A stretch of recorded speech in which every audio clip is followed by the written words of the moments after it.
Hello, welcome back. It is episode 6 of the Garage Bar. It's been a month so far since I promised to do these every week. I have not managed to do them once a week, even one time. What can I say, guys? What can I say? Since the last time we spoke, Liverpool have won the league, and I've literally only just sobered up in the last sort of 48 hours or so, and that's why I haven't been able to do any videos. As you can see, the New England IPA still going down well, and actually, you know, it's been a month. It's probably been about what, 6-7 weeks in the keg, and it's still going good. No signs of oxidation there at all. The colour is still fan-dab-a-dozy, and the fragrance and the taste is still absolutely brilliant. And in fact, some of that bitterness that I was complaining about has actually mellowed out into the beer, so I'm really happy with that. However, the British summer has let us down, and we're not drinking New England IPAs anymore. We're back to our autumnal beers. I nearly poured a pint of Irish Red instead. It's the only sort of malt forward autumnal beer that I have on tap at the moment. But I did have a pint of the Irish Red last night, the night before Friday night. What night is it tonight? Sunday. I had a pint of that on Friday night, and whilst it tastes incredible, and I'm still pouring it through the Guinness tap thingy. I don't have nitrous. I don't have nitrous hooked up, but I do have the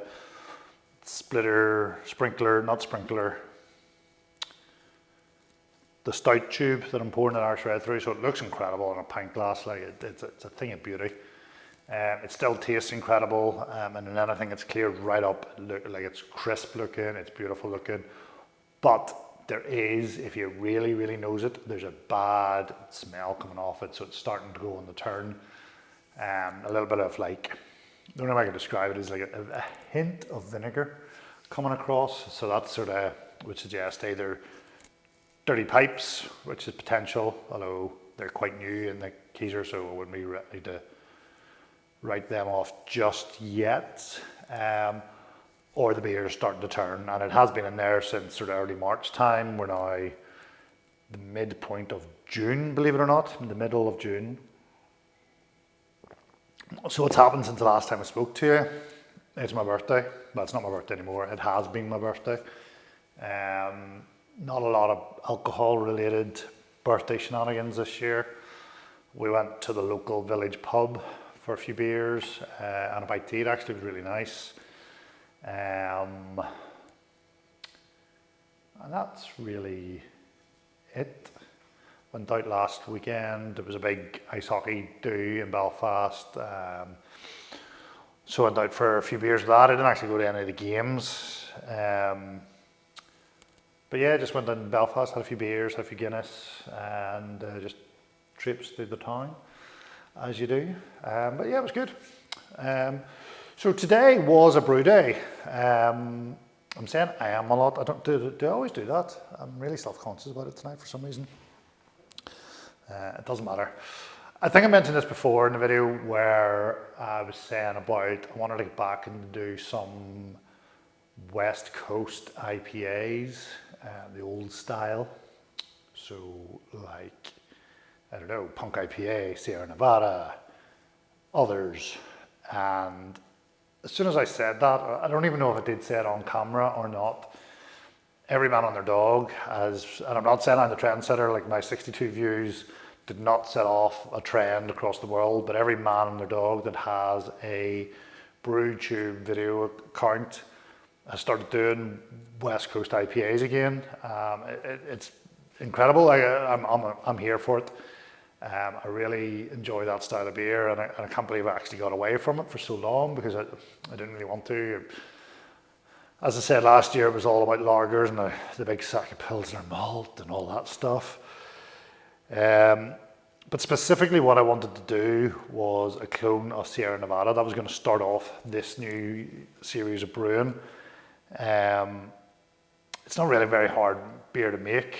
From what I've seen, it's quite a simple grain bill, and I think there's only maybe 1 or 2 hops in it. It's not overly complicated, not compared to the likes of this with stylized and mash hops, all that nonsense. But as soon as I literally had narrowed down my recipe, I sort of thought, right, this is what I'm going to do. I've looked at a couple of different recipes, clone recipes on Brewfather. I didn't actually look on the Sierra Nevada web page itself, but apparently they do actually say this is how we do it, so just do it yourself, it just sums up craft beer, really, doesn't it? But literally as soon as I'd clicked finish on the thing, I was all happy. I was happy with the IBUs were, I was happy, you know. And I went onto YouTube, and Metalhead Mutt Brewing Channel did a "This is how you brew Sierra Nevada grain to glass," and his video is incredible, and his beer looks incredible. It's been a while since I watched it, but I do think that he had some critiques about it, about where Sierra Nevada was better, where he was better, and that's the thing with home brewing. When you clone a beer, it's never going to be a clone, and everybody that ever brews a clone will always tell you this. There's so many variables. Your fermenter is different. Your yeast is definitely going to be different. Whilst you will say, I'm putting 4.5 kilos of pale malt in. Well, we're using Maris Otter that we get from the homebrew shop, but they're using maybe a different version of Maris Otter that they're getting in wholesale. Fermenter's different. The hops, we're using T90 pellet hops, generally speaking, that are coming from the homebrew shop. They're buying bulk hops, and they're getting theirs before we get ours, so they're getting this year's hops probably a year before we get this year's hops, you know. So there's so many variables, and there's no way that you can accurately clone a beer, but you can get close, and you can get a good approximation of it.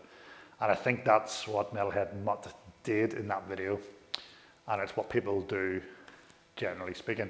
I don't brew a lot of clones. I had planned to do it, and I had planned to do Punk IPA, and I'd actually planned to have them done by now. And I didn't get it done, so I don't know whether I'll go ahead with that. The next thing then I was like, right, well, he's done that. There's no point copying other people's content. So I thought, you know what I've never seen anybody clone? I've never seen it. There's nothing on BrewTube Facebook channel. There's nothing on YouTube. I've never seen anybody clone Japure by Thornbridge. And I was like, right, here we go. This is me. YouTube.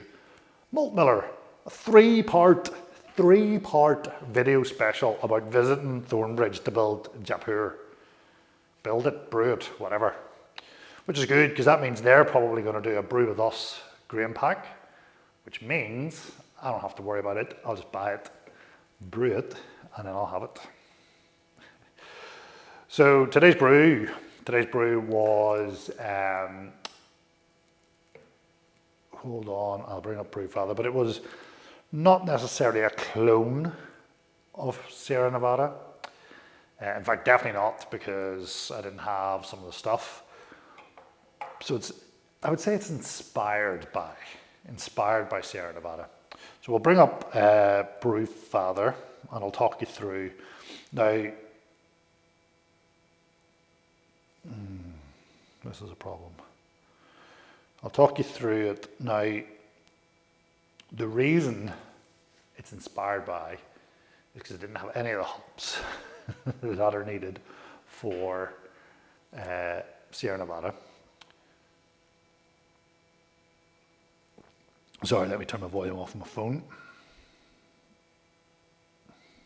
if I can. This is great video, guys. This is great video. Right, Brewfather. Come back. Here we go. So, and I actually changed this on the fly as I was going through because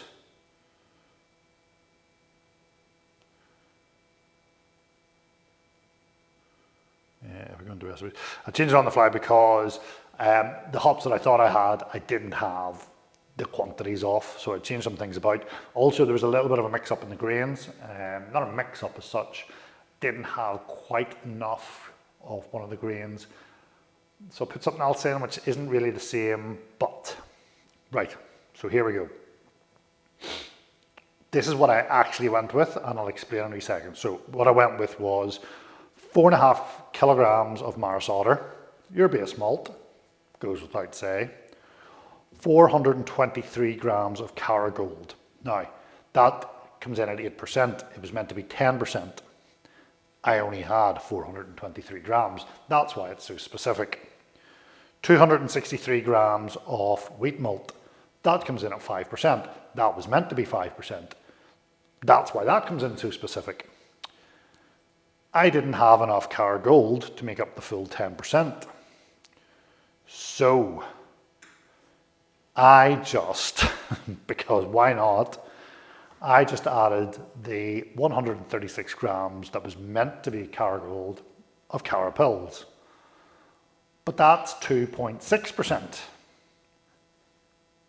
I don't understand maths anymore, because then that would be, anyway. So yeah, so I put Cara Pils in, not the same as Cara Gold at all, but it should help with head retention. It should help, you know, it'll help. It'll help. It'll do something. So anyway, moving on to hops. 60-minute hop addition, 7 grams of Chinook. Bitter and hop, 12 IBUs. No point talking about that. 30 minutes, 15 grams of Cascade, 15 grams of Centennial. Yeah, it is what it is. This is where it changes, and I can't remember what it was originally. But what I did do was 36 grams of Cascade, 27 grams of Chinook, and 22 grams of Centennial. There was meant to be more Cascade and less Centennial. I know that. I know that. But I didn't have enough Cascade and I had more Centennial. So I just switched them around. What's going to happen? I don't know. We will find out. Water salts. I mashed it 68 degrees centigrade, Celsius. I don't know the difference between centigrade and Celsius. I think I've mentioned that before. For 60 minutes, and I boiled for 1 hour. It is going to be in a fermenter, an all-rounder. No, not an all. Is it called an all-rounder? The round fermentosaurus. 20 degrees for 14 days. I've opened the pressure valve. It's not brewing under pressure, nothing. It's just going to come out through that little pressure valve. Nothing can get in, no bugs or nothing. And 20 degrees for 2 days, for 14 days, 2 weeks. And then I'm going to cold crash it for 3 days at as close to zero as I can get it. It's going to go into a keg and it's going to be poured. No dry hopping, none of that nonsense. So yeah, West Coast IPA, no dry hop. What are you going to do about it? So that's you caught up, guys. That's where I've been. I've done no beer stuff for a month. I meant to do a brew day maybe about 2 weeks ago, and whatever happened, I wasn't able to do it. I actually thought when I started collecting my RO water last night for today's brew, I actually thought that I wasn't going to be able to brew because when I looked out the window, it looked like the water was dripping out the bottom of the all-rounder. So I don't know if you don't have them, they're made out of like a single, two sheets of plastic, and there's like a join around the middle. They're very well made. You can't really see the join unless you know it's there. But at the bottom, because it's plastic, there is like a little, I don't know, I'm going to say nipple. There's like a little nipple at the bottom. And that is the weak point. That's where the joins come together, and that's where the pressure tested. It looked like the water was dripping out of it, so it looked like there was a small hole there. Turns out it wasn't. The pipe was flowing out over the top rather than going in, and the water was, because of water sticky or whatever, it was coming down round, and then that was the dripping off point.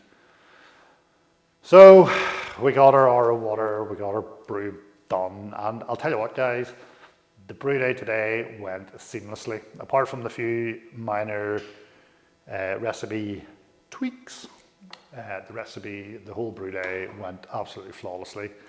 I hit all my numbers almost perfectly. I've upped my efficiency by somewhere in the region of 5%. Let me go into batches. Yeah,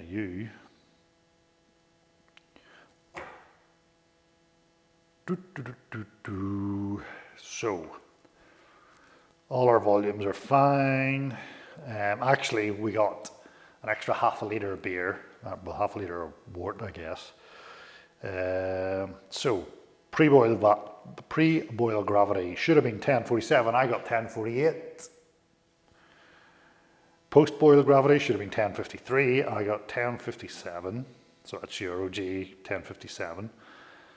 So we will, if US05 stops at 1012, which I don't think it will, I think it'll go drier than that. But if it stops at 1012, that will be a 5.9% beer. I was shooting for 5.5. So I've actually gone over a little bit, and I've gone over on the time as well, because I'm trying to keep these to 15 minutes. But the moral of the story is, today's brew day went tippity tip top. No hiccups, no nothing. Everything went smoothly. Even the cleanup at the end of the day went smoothly. Anyway, guys, it's good to be back on camera. Hopefully I'll get you next week. No promises. Update on the whole grain to glass videos. They will be coming soon. There's no footage of today's brew, but hopefully before the end of this year, we'll get another grain to glass video out. I've determined that I'm going to sort out that sort of studio officey room before the end of the summer, although the good weather gets me outside, and then I don't want to do paint and all that nonsense. But hopefully we'll get it done by Halloween. The end of the summer, Halloween. If it's not done by Christmas. But yeah, I'm really enjoying all your videos that you're putting up, guys. People are putting out regular content. My brother from another mother, Brewbit Rickshaw, every week without fail, whether it's tasting commercial beers, his own beers, talking about other, just incredible. Metalhead Mutt, I've spoke about him before today. This is a new channel I've come across. Seems to be quite regular, monthly-ish, I think. But he does a very good style of video. I like it. I might try and copy it a little bit when I go back to it. Obviously, Big Banana, I was going to say patriarch, that's the wrong word. He comes from the same country as I come from. And there's others. A couple of American ones I see. Yeah, anyway, we're nearly at 18 and a half minutes, is the longest one yet. Cheers, guys. Bye-bye. Next time.